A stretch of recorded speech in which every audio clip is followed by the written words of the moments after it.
The human body is a complex and wondrous living machine. Like any machine, our bodies are composed of smaller parts that work together. The various tasks that are performed each day, such as breathing, eating and digesting food, and the movement of our blood, are performed by specialized structures known as organs. Examples of organs include the lungs, stomach, heart, and brain. All of these organs and other body parts like our skin and muscles are made of smaller living units called cells. Our lungs are a good example of how many cells work together to perform a specialized task.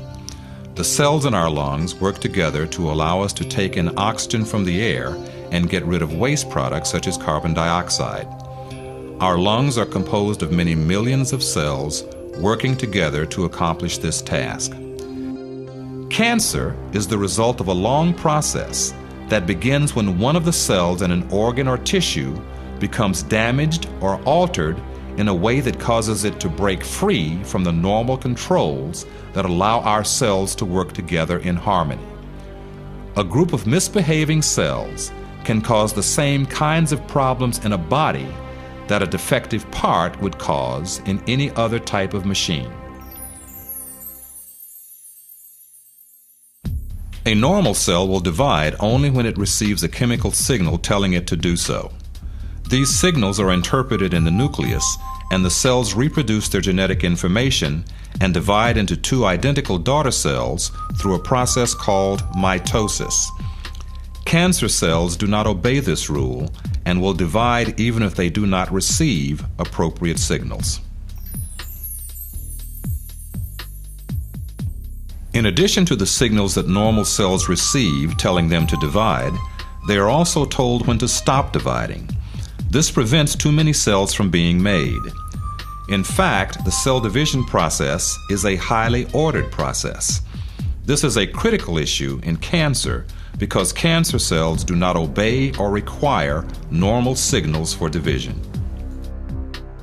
This can lead to the formation of a mass of cells that piles up and may form a tumor. Also different from normal cells is the ability of cancer cells to continue dividing indefinitely.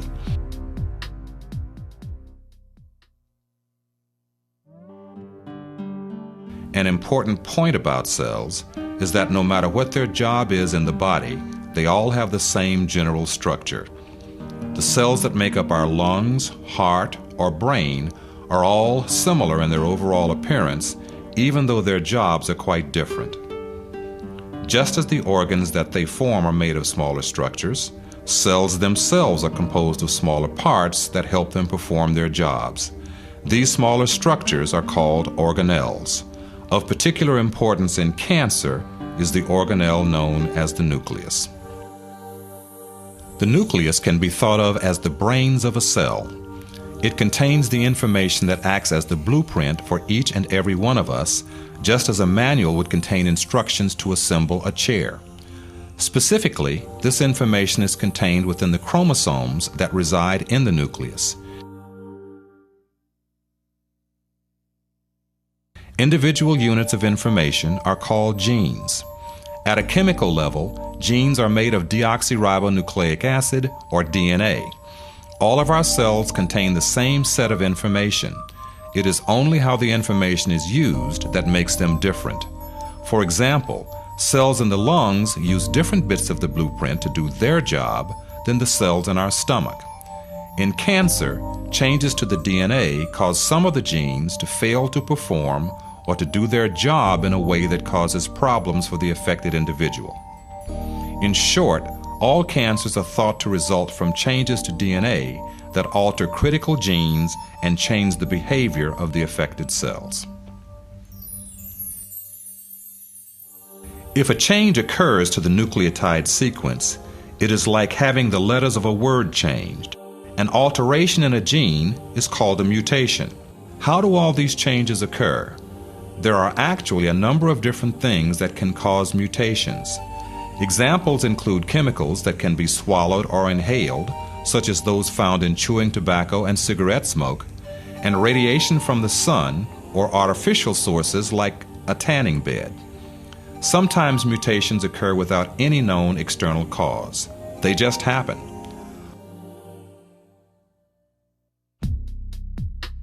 Certain genes make products that lead cells to reproduce. This would be equivalent to the gasoline system in cars.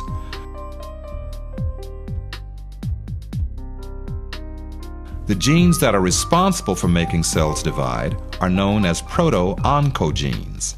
Changes in these normal genes lead to the production of oncogenes.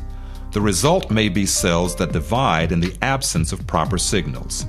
It is the equivalent of a gas pedal that is stuck in the on position, making a car go even when no foot is pushing down.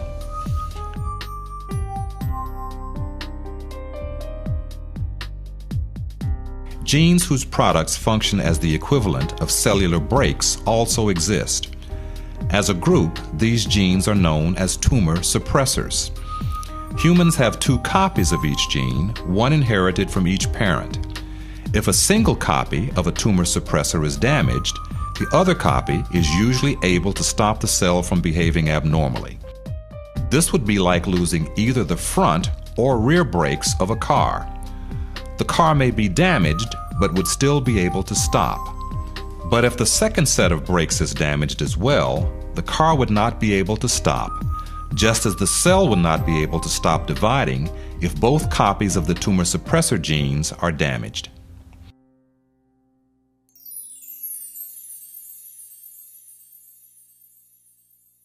The process by which tumors cause the body to provide them with nutrients is known as angiogenesis.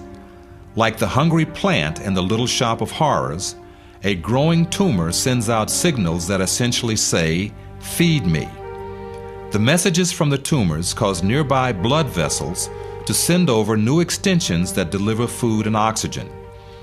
Importantly, the blood vessels also serve as a passageway for the movement of tumor cells to neighboring and distant parts of the body. Spread of tumors to distant locations is of great importance in cancer. About 90% of the deaths due to cancer involve tumors that have spread around the body. The movement of tumor cells to other parts of the body is known as metastasis.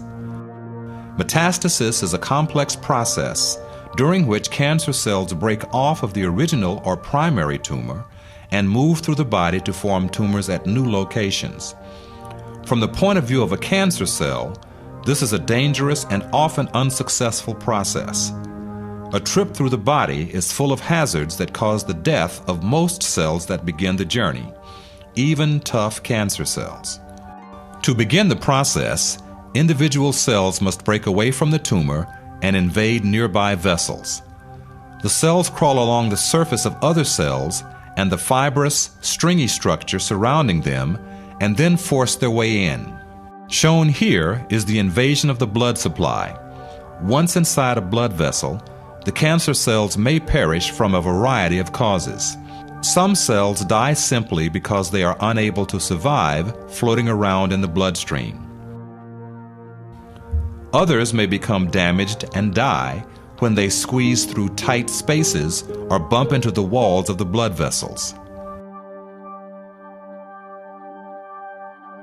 Still, other migrating cells may be recognized and destroyed by cells of the immune system. How and where the migrating cells stop is different for different cancer types. Once the tumor cells are no longer moving, they can begin the process of forming a new tumor by leaving the blood vessel and beginning to reproduce in the new location. This does not always occur, and cells that have made it this far may still die or fail to divide. If the new environment is suitable, the newly arrived cell will begin to grow and a new tumor will develop.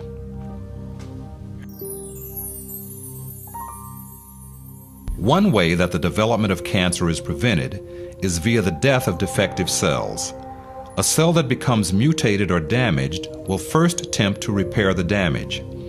If that is not possible, the cells will commit the cellular version of suicide. An orderly process called apoptosis leads to the breakdown of key cell parts and the death of the cell. Cancer cells lose this critical capability and will continue to divide. This can lead to the accumulation of cells that can become more and more abnormal.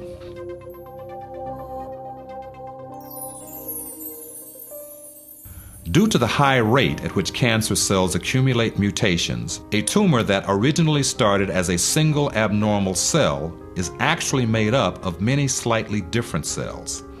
They are all cancer cells and are similar to each other, but they may not all have the same sensitivity to any particular cancer drug or treatment.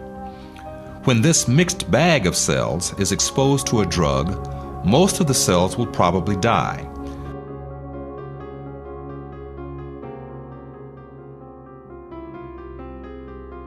Those cancer cells that are resistant to the treatment may reproduce to reform a new tumor.